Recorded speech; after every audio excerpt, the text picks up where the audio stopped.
Muchas gracias, Carlos, por esta invitación. Bueno, ¿cómo ves el panorama? De repente empecemos por la primera parte. Tú eres regidor, hemos visto a un supuesto supervisor de las acciones de serenazgo con pistola en mano, algo que no compete, no es parte de su función. Si es parte del serenazgo, de repente es un tercero. Sí, yo lamento mucho ver estas imágenes, habrá que hacer una investigación.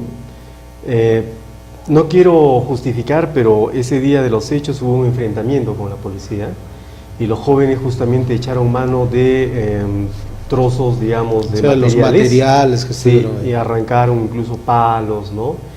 Y por ahí se encontraba este funcionario e intentó de algún modo disuadir para que los chicos no siguieran desmantelando. Disuadir, bueno, tenía el palo, sí, pues, sin estar uniformado, sí, ¿no? Sí. Y segundo saca la pistola. Bueno, eso ya... Lamentablemente cuando hay un clima de violencia a veces hay exacerbaciones y ese tipo de actitudes, pero que para nada justifican, ¿no? Como tú has dicho, los serenos no están autorizados a hacer uso de armas de fuego, a lo más pueden llevar un cachiporro o algún otro elemento, porque su labor es básicamente preventivo, ¿no?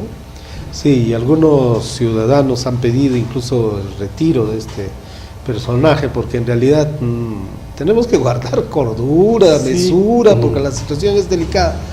Porque esto se suma también a las cosas adicionales, ¿no? Un miembro de la policía descubierto con armas dentro de los propios estudiantes, la propia declaración del fiscal, que en realidad, bueno, pues puede tener esa opinión, pero no lo puede decir como lo dice, ¿no?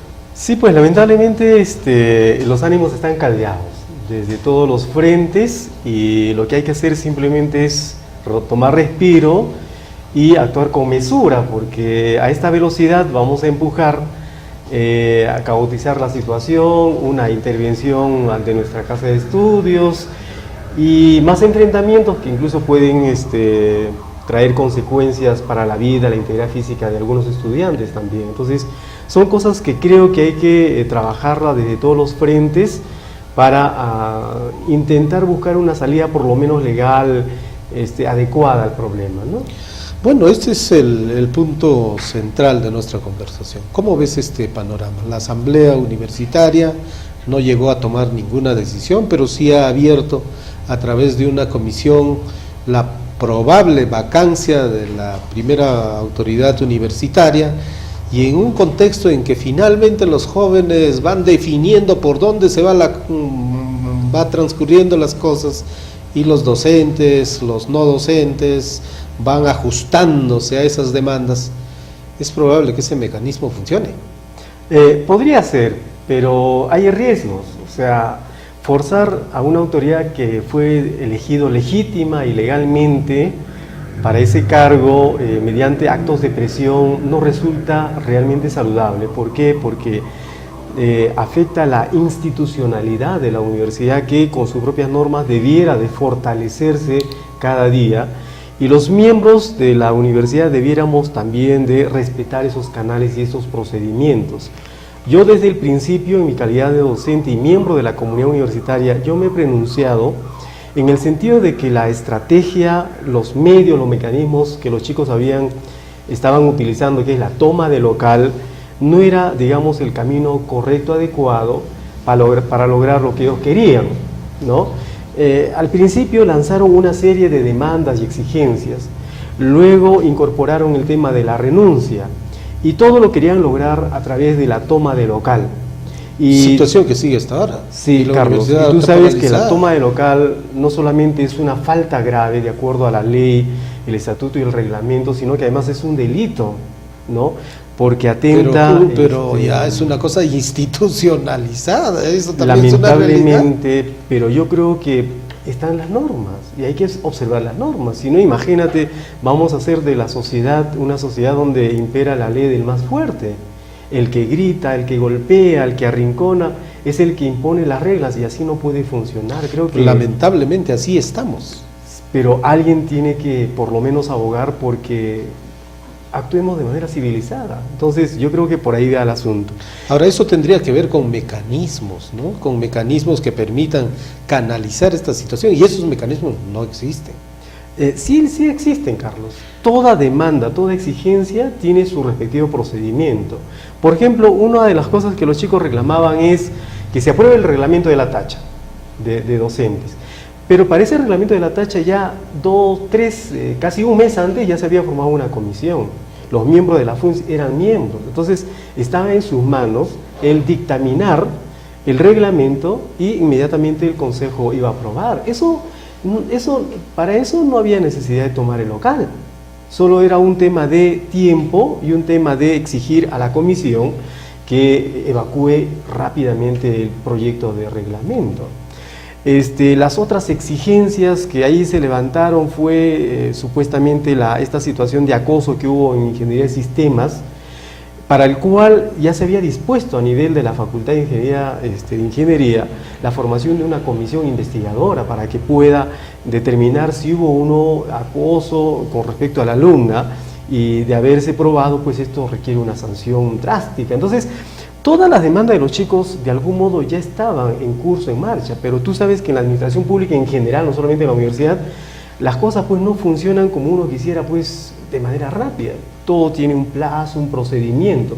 Si uno salta los procedimientos, se viene abajo porque son nulos las resoluciones que finalmente derivan de ella. Las situaciones caminan así también porque hay intereses también detrás de esto, ¿no? Hay mucha gente que quisiera que ya la autoridad se caiga para, bueno, pues sí, tomar posiciones. Y lamentablemente hay que decir, en la universidad la burocracia es tan grande y además los procedimientos son tan lentos. Mire, yo como docente que conozco el tema de gestión, yo he observado que a nivel de gobiernos regionales locales los procesos se han acelerado. Ahora los procesos son mucho más cortos y rápidos que antes, ¿no? Y porque además desde el MEF se ha ido estimulando para acortar, digamos, los pasos.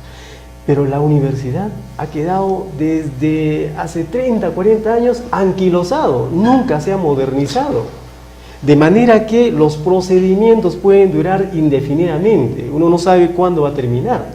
Ahora, no solamente son procedimientos, sino también convicciones, mística de trabajo que en realidad se ha perdido, ¿no? Sí, lamentablemente. Por eso es que esta universidad, al igual que muchas, requería y requiere urgente una reestructuración profunda, estructural. Y ese proceso, lamentablemente hay que decirlo, nuestro señor rector se demoró. Porque él, en su campaña electoral, usted sabe, él fue elegido hace 2 años y medio, él dijo, en el primer año yo voy a reestructurar la universidad. Y tenía todo el apoyo, el respaldo, el consenso, nacía de una nueva institucionalidad, ¿no? Si con esas propuestas había logrado ganar, él tenía prácticamente, digamos, el aval. Lo que él debería haber hecho es acelerar el proceso y en el año refrendar un proceso de reestructuración y los 4 años siguientes implementar. De manera que al cabo de los 5 años dejaba esta universidad, pero totalmente moderna, automatizada, altamente eficiente. Pero lamentablemente nada de eso, al cabo ya de 2 años y medio de gestión, no estamos observando.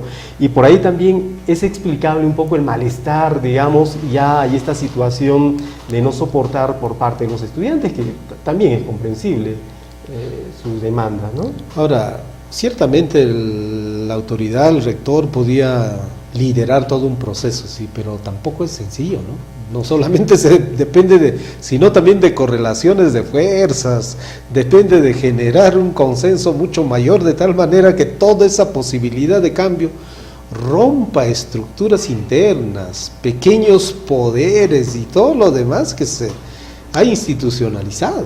Sí, y nuestra universidad lo que requiere es un rector con autoridad y liderazgo, que lamentablemente hay que decirlo, nuestro querido doctor, por más buenas intenciones tenga, no las tiene. No tiene el liderazgo para llevar a cabo procesos, porque finalmente, ¿quién le pone el cascabel al gato? Es decir, ¿quién le pone la agenda al consejo y a la asamblea? Es el rector. No es que el consejo ni la asamblea es el que le dice a él qué hacer, él le dice al consejo y a la asamblea qué debe hacer.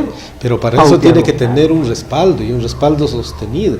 Por supuesto, ¿no? Que al comienzo la tiene, pero tiene que cimentarse sobre cosas sólidas que permita romper todo lo que hay. Una de las cosas que nosotros le sugerimos al doctor Humberto al inicio de su gestión es que conforme un equipo de asesores integrado por, digamos, estudiantes que tienen estabilidad y docentes, para que sea, digamos, el cerebro pensante el que vaya planificando, diseñando acciones y le dando pautas de cómo hacer una gestión. Lamentablemente allí no hubo, digamos, aceptación de estas ideas, al punto de que incluso a nivel de los vicerrectores ya no había un trabajo en equipo. Usted sabe que las relaciones entre el vicerrector administrativo y el rector ya no eran pues de las más, digamos, saludables, cordiales ni coordinadas. De manera que cada uno se concentró en su pequeño fuero y terminaron desvinculados. Entonces, una gestión que no está muy articulada, no hay un equipo de trabajo allí consistente, que por lo menos tenga un norte, una orientación clara. Y una de las cosas que también se le reprocha al rector es no tener, por ejemplo, un POA para este año, ¿no? Y cosas así. Entonces, yo creo que no hay una brújula clara. El rector no tiene claro hacia dónde debe llegar durante su gestión y por lo tanto no encuentra, digamos, esa fuerza para darle celeridad al proceso. No está claro los procesos en la universidad. Claro, además de esas cosas grandes, hay cosas pequeñas, pues, por ejemplo, las ejecuciones presupuestales, ¿no? O sea, no es posible que se tengan los recursos del FOCAM y no se pueda romper eso, pues. Por ejemplo, usted sabe que se logró acumular hasta 33 millones de soles por concepto de FOCAM, que no se logró gastar en investigación, y se logró que el Parlamento le autorizara, mediante un crédito suplementario, para gastar en uso en otras infraestructura. cosas. Pero aún eso no se ha podido ejecutar. Y es un tema, vuelvo a decir, de liderazgo y de conocimiento de gestión, Carlos. Porque, ¿cómo se gasta el presupuesto en el sector público? A través de proyectos. Entonces, si la oficina de formulación de proyectos no te resulta eficiente porque no hay, digamos, profesionales de nivel, tienes que tercerizar pues la elaboración de perfiles, expedientes técnicos, ¿no? Y al tercerizar tú exiges, pones penalidades y puedes tener buenos expedientes técnicos. No vamos a decir pues que en Ayacucho no hay expertos proyectistas, claro que las hay. Y para 33 millones. No, es una poca cosa en realidad. Entonces, Claro. solo para un ejemplo, se había previsto iniciar la construcción del pabellón de administración, contabilidad el año pasado y estaba en el PIA ya el presupuesto.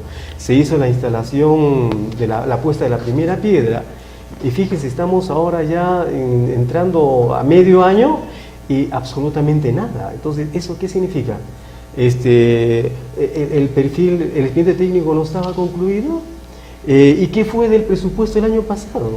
¿Lo habrán logrado reprogramar para este año fiscal? O sea, hay cosas como estas absolutamente inexplicables. Entonces, allí también tiene algo de responsabilidad el rector, el vicerrector administrativo, que se supone que viene justamente de la especialidad, conoce de gestión pública, pero en la práctica deja mucho que desear. O sea, y es lo que no entiendo, porque si en la universidad tenemos muchos profesores buenos, esos profesores son los que asesoran al gobierno regional, gobierno local, son funcionarios, gente con experticia que enseña la elaboración de proyectos. Pero una cosa es tener el conocimiento, pero otra cosa es ser experto en el tema, ¿no? Tener todos los elementos para ya la fase de ejecución. Ahora, el vicerrector señala una cosa, ¿no? Los periodistas le preguntan y le dice, ¿y esto? ¿Y el otro? ¿No? Y él dice, bueno, yo no sé, mis funciones terminan acá, ya los demás. Pero él es el vicerrector administrativo que se supone que debe conocer y debe tener a estas alturas una opinión sobre el tema. Por supuesto, yo creo que el tema administrativo, el tema de gestión recae directamente al vicerrector administrativo, así como todo el tema académico recae pues en la doctora, ¿no es cierto? Y el director de la orquesta es el rector. Entonces el rector tiene que conocer cómo está funcionando, cómo están los procesos, en qué están y en qué no están, y si hay pues, directores, jefaturas que no funcionan, los cambio, porque finalmente son cargos de confianza. Lamentablemente es cierto que hay trabajadores que han logrado ocupar estos cargos de confianza como si fueran plazas, digamos, orgánicas de carrera y se sentían inamovibles. Pero no era tanto así porque recientemente ha habido un cambio de muchos funcionarios y ese es un mecanismo pues que se utiliza en la administración pública para, digamos, manejar al ritmo que tú quieres a la entidad y eso es lo que no está ocurriendo, ¿no? Ahora, ¿tú crees que una salida salomónica sea posible a estas alturas? Y todos vemos que lo único que podría arreglar esto, por lo menos en términos inmediatos, sería una renuncia al rector. A ver, hay que decirlo que en este momento creo que el clima de adhesión o de rechazo dentro de la comunidad universitaria y también la comunidad local se va inclinando al rechazo ya de la gestión, ¿no? Es decir, creo que hay un buen sector grande que quiere ya que el rector se vaya, que dé un paso al costado. Ahora, podría facilitar la solución, con riesgo, vuelvo a decir, a debilitar la institucionalidad, porque sería también un pésimo precedente que un rector legítimamente elegido se tenga que ir porque lo presionan, ¿no? Y eso no es una buena señal para la institucionalidad democrática de una entidad tan emblemática como es la universidad. Sin embargo, en aras de resolver el problema de no seguir dilatando la suspensión de clases, yo creo que podría ayudar. Pero también hay otros mecanismos, ¿no? El tema de la revocatoria, que está incorporado ya en el estatuto de nuestra universidad, tiene una reglamentación. Pero que tienen sus tiempos. Todo, Carlos, todo tiene su tiempo. Claro, porque ahora es probable que la comisión no busque elementos que puedan decir de que, bueno, pues es posible vacar a la autoridad, ¿no? Y que en realidad esto tendría el respaldo, pero el rector podría acudir a los canales legales, normales, primero administrativos, incluso judiciales, y hacer que el proceso demore un año o de repente mucho más. Tú lo has dicho con claridad, Carlos, eso es así, y no sería el primer caso. Hemos visto en vida N casos donde justamente por la vacancia se han entrampado en procesos judiciales o algunos se han ido hasta la Asamblea Nacional de Rectores y se han pasado años dirimiendo si era o no procedente declarar vacancia. Entonces tampoco por temas subjetivos se puede declarar vacante al rector, entonces el asunto se puede complicar aquí.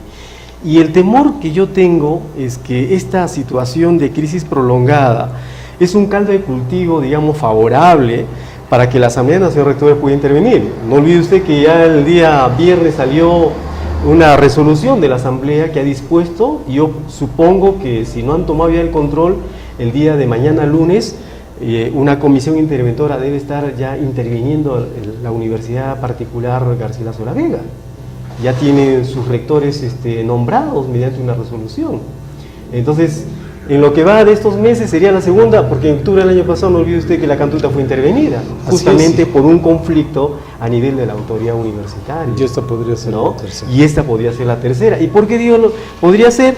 Porque en este momento la Asamblea Nacional de Rectores está peleando su propia existencia, porque en el proyecto de ley ya no aparece, desaparece. Entonces ellos quieren lavar su rostro de ineficiencia histórica, justamente aprovechando estas crisis que hay y de algún modo intentar reivindicarse. Entonces yo creo que hay un riesgo latente, inminente, el tema de la intervención, que vuelvo a decir, para nada sería saludable para nuestra institución, ¿no?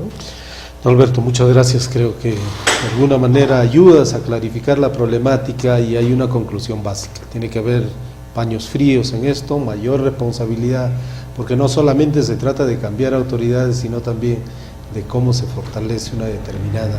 Carlos, si me permites una palabra final, yo sí quisiera pedir a los tres autoridades universitarias mucha reflexión. Miren, somos una comunidad universitaria que tranquilamente nos podemos sentar y concertar una solución. O sea, no hay por qué atrincherarnos en nuestra posición, en nuestras razones, cegadas de una o de otra parte, y esto se puede resolver en cuestión, digamos, de días.